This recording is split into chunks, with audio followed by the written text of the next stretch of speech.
जाए न क्यों कुल इज्जत मटिया मेट कह देला। लागता घून कहियो बाजी ना धुनई हो हमरा जवानिया के।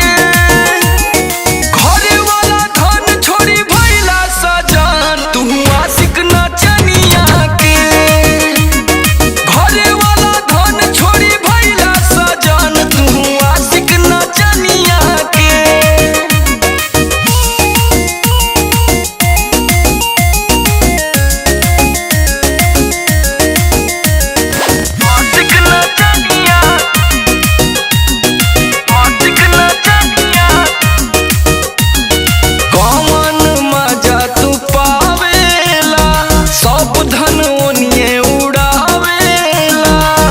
घरवा दुअरवा भी ले जाए कोई जे देदा।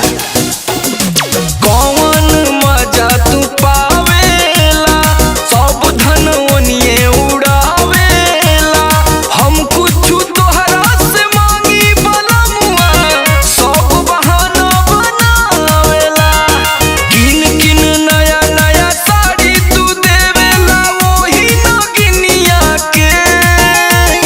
घरे वाला धन छोड़ी भइला सजान तू आशिक नचनिया के। घरे वाला धन छोड़ी भइला सजान तू आशिक नचनिया के।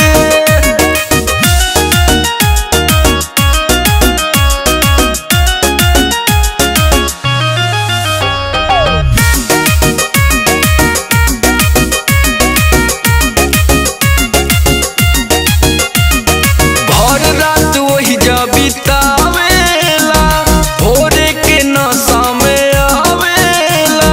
हमरा के पहले ही से शक रहे। भर रात वही जा बिता